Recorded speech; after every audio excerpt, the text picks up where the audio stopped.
Ako si paring Joram, ang certified magsasaka sa bayan ng Sulana. Uy, certified daw. What? Andito na naman tayo sa ating opisina. Saan pa nga ba kundi dito sa bukid pa rin. Ngayong araw subukan natin magpatubig na mag-isa lang tayo kasi kung minsan pag nagpapatubig tayo lagi tayong may kasama. Baguhan pa lang tayo sa pagsasaka at marami pang mga bagay na dapat nating aralin. Bawat punta natin dito sa gitna ng bukid ay marami tayong natututunan at nagpapasalamat ako sa mga nakakakita dito sa akin dahil tinutulungan nila ako kapag hindi ko alam ang aking ginagawa. O di ba, musmus pa lamang.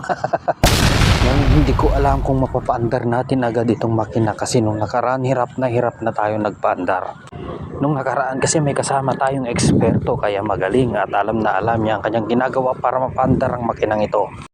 Ngayon ay mag-isa tayo, sana naman makibagay itong makina. Itong inilalagay natin ay isang hose na magsilbing daluyan ng tubig para hindi mag-overheat itong makina na ito. Katulad ng bunganga ng kapitbahay mo, nag-o-overheat na sa kachichismis sa buhay mo. O di ba lahat ng bagay dito sa mundo ay pwedeng ihambing sa mga buhay ng mga tao. Lagi nating tandaan ang chismis ay hindi sa kanto lamang naririnig dahil maging sa gitna ng bukid ay may mga chismis. Kaya wag nang manood ng TV o makinig sa radyo kung balita lamang ang pag-uusapan. Dahil dito pa lang alam na alam mo na nangyayari sa mundo. O di ba high-tech na high-tech? Kung ang trabaho naman dito sa bukid ang tatanungin ay napakahirap po talaga. Lalo na kung hindi mo matanggap na hanggang dito ka na lang talaga sa gitna ng bukid magtatrabaho.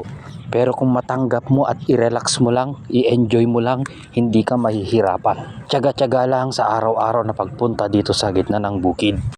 Dahil habang naglalakad ka dito, bawat hakbang mo ay iniisip mo kung ano yung plano mo sa susunod pang mga araw. At kapag iniisip mo na ang ginagawa mo ay para sa iyong pamilya, siguradong magagawa mo lahat ng hirap na gawain dito sa bukid.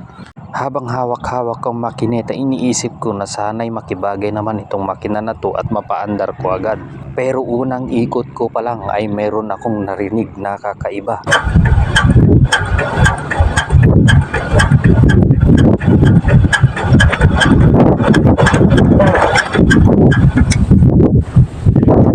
Iniisip ko na baka may sumayad lang, kaya tuloy paandarin natin ulit.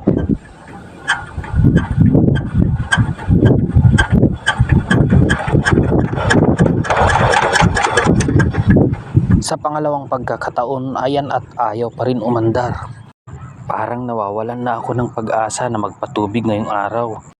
Dahil interesado ako dito, itiniloy ko yung pagpapaandar na kahit ang alam ko ay mahirap paandarin. Kaya sinubukan ko ulit paikutin.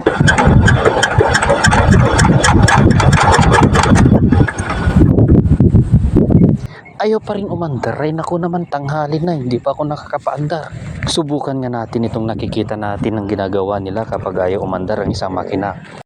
Ganyan na, ayaw mo umandar at teka lang. Tingnan ko kung di ka pa aandar ngayon.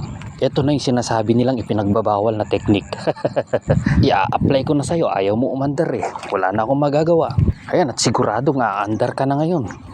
Okay, subukan nating ulit paandarin. Kung sakaling aandar, okay, pero pag hindi ay ewan ko na lang. Ayun at umandar.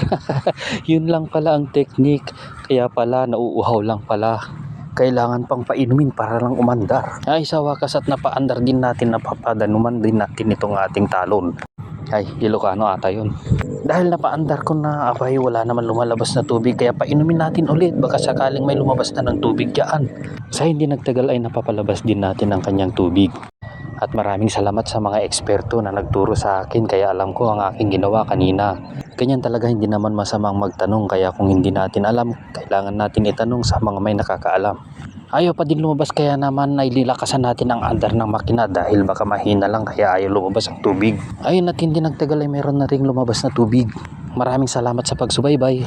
Follow and share.